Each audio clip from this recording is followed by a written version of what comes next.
channel. You know what time it is, No Press fam?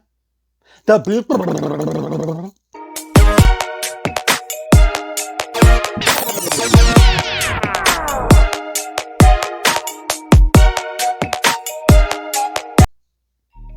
Welcome to another episode of The Beatdown, the segment where two worlds collide. I'm your host, Class, this is my co-host, Biggs. Doing it big, baby. And as a friendly reminder, if you guys enjoy our content, you know what you can do? You can subscribe to our channel and turn on your notifications to get the latest episodes. And in honor of the recent trailer that came out for Thor 3, I forget, it was Thunder and Love, I guess, or something like that. I can't remember how it was. But in honor of that, there was a hidden character put at the end of that trailer, and we decided we're going to use this character on this particular episode. I'll be representing Marvel Comics' Jane Foster's female Thor.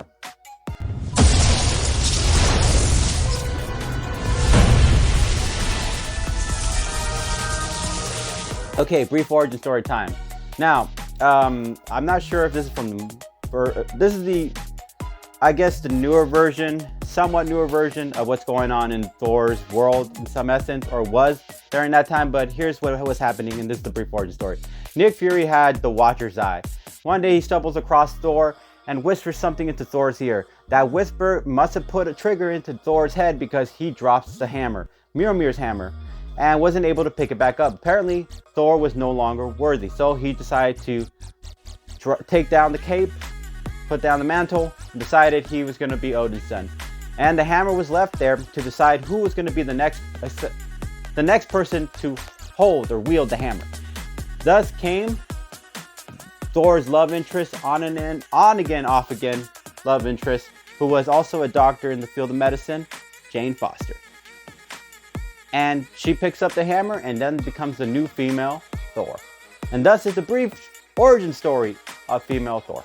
You're going to hear me say female Thor because I just want to specify Jane Foster. I'll call her Jane Foster, I'll call her female Thor majority of the time during this episode, just so we're clear. But let's talk about powers, abilities, and feats, shall we? Alright. Possesses Odin's power. So we got superhuman strength. We got superhuman durability, superhuman stamina, superhuman speed, superhuman reflexes, control of elements. It means you control the weather. Vast energy manipulation, superhuman senses, flight, and super breath. Okay. Took a blast as strong as an atomic bomb. Okay. Battled Odin himself, the Allfather, and both were traveling at, of course, 400 million miles on 2 punches alone. That is crazy. Blew up a frost giant's head with her hammer itself.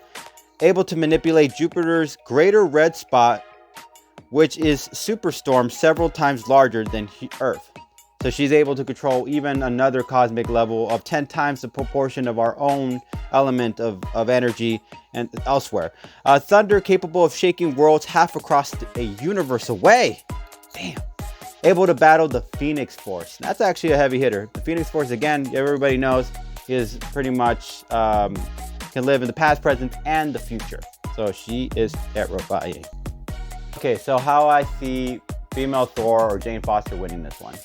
So first thing right off the bat is female Thor is probably going to have to use that, I think it's called the Biofrost or something like that.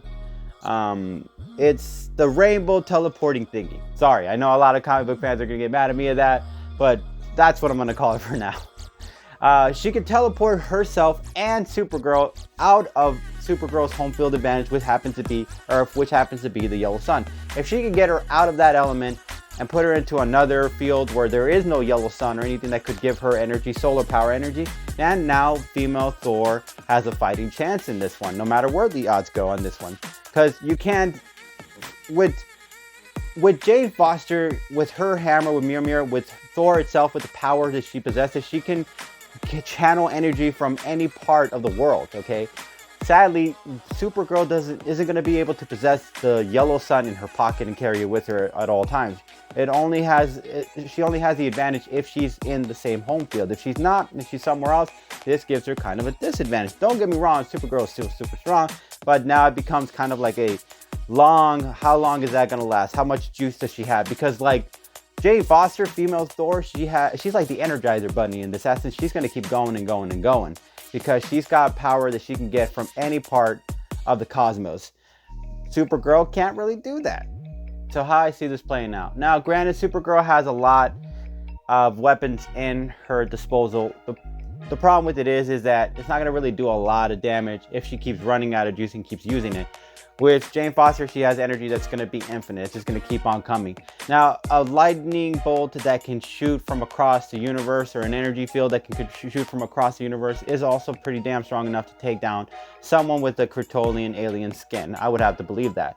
Now, with the hammer, she could toss that hammer around all over the place. Even if Supergirl decides to throw any kind of lasers or any, ice breath or, any of that stuff, female Thor will be able to throw the hammer, kind of get her off guard because it is a godly weapon, and she'll be able to bring it back to her. Now, with all that lightning that she possesses and the ability to absorb energy and to take Supergirl down with it, she's going to be able to throw all her might at her with that hammer and be able to throw the lightning at her. Now, Supergirl is strong enough to absorb solar energy. Lightning is not going to be the same as solar energy, I believe. So in this essence, with all that lightning, thunder being thrown at her, with all that force that Jane Foster has in her disposal, and Supergirl being out of her element, I'm going to have to say Supergirl is going to get her butt beaten, and thus giving female Thor the win. Whoever is worthy will possess the power of Thor! I'll be representing DC Comics Supergirl.